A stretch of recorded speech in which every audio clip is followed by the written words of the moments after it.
देवरानी जेठानी। एक दिन शिवानी और प्रज्ञा रसोई में खाना बना रही होती हैं। तभी प्रज्ञा को रसोई में एक चूहा दिखता है और वो जोर से चिल्ला पड़ती है, दीदी वो देखो चूहा। वो डर के स्लैब पर चढ़ जाती है। अरे चूहा ही तो है, तू तो ऐसे डर रही है जैसे तूने कोई भूत देख लिया हो। कितनी डरपोक है तू भी ना प्रज्ञा। अब ज्यादा हंसो मत दीदी, हर इंसान को किसी ना किसी चीज से डर लगता है। लगता होगा, पर मुझे तो किसी चीज से डर नहीं लगता।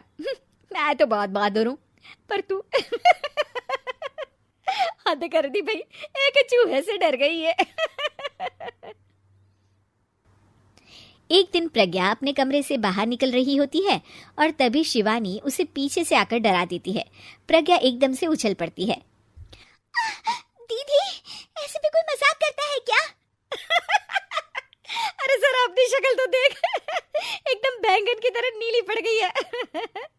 अरे मेरी देवरानी इतनी बड़ी डरपोक है, मुझे तो पता ही नहीं था। आप ऐसे चौंकाओगे तो कोई भी डरेगा ना?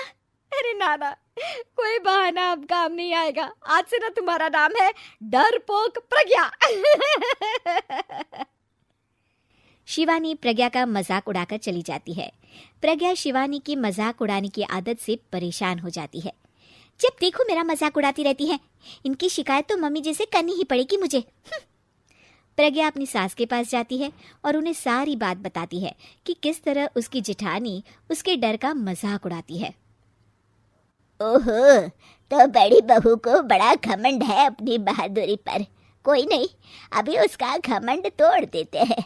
मेरे पास एक तरकीब है छोटी बहू, एक काम कर तू।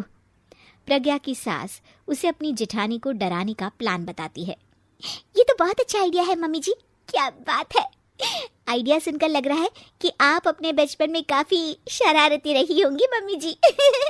अब आएगा मजा मेरी बहादुर जेठानी जी को। प्रज्ञा अपनी जेठानी को डराने का एक प्लान बनाती है। रात में वो शिवानी के पास जाती है और कहती है, दीदी मुझे ना बहुत डर लग रहा है। क्या हुआ मेरी डरपोक देवरानी? दीदी मैं छत पर गई ना तो मुझे ऐसा लगा कि कोई वहाँ है। ऐसा लगा जैसे मुझे कोई वहाँ देख रहा था, जैसे कोई साया। अरे क्या बक रही हो, तेरा वहम होगा। नहीं नहीं दीदी, आप चलो ना प्लीज मेरे साथ, मुझे तो बहुत डर लग रहा है। मेरी एक साड़ी सूख रही थी, वही लानी है। प्लीज आप चलिए ना ऊपर मेरे साथ। ओफो चल। प्रज्ञा शिवानी को बहाने से छत पर ले जाती है और वो उसके पीछे चल रही होती है। ले आ गए हम छत पर, कहाँ है भूत, दिखा, कहीं तो है नहीं।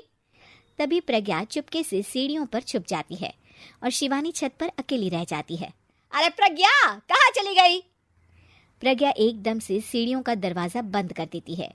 अब शिवानी को डर लगने लगता है। मैं नीचे चली जाती हूँ। लगता है प्रज्ञा भी नीचे ही चली गई है। तभी उसके सामने एक खुले बाल सफेद साड़ी में औरत खड़ी होती है। शिवानी उस औरत को देखकर डर जाती है। हाल तू जलाल तू आई बला को टाल तू, हाल तू जलाल तू आई बला को टाल तू।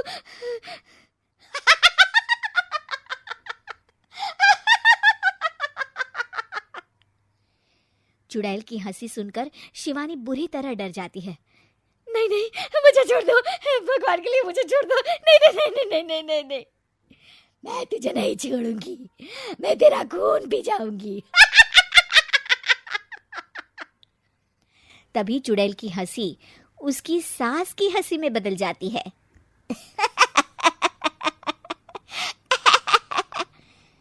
मम्मी जी, ये तो मम्मी जी की आवाज है।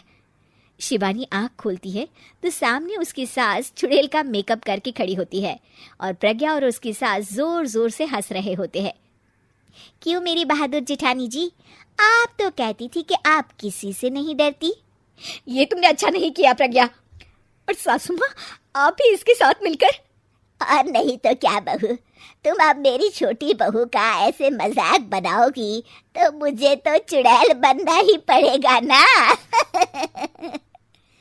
Subscribe for more videos and bell icon press on all. Thank you.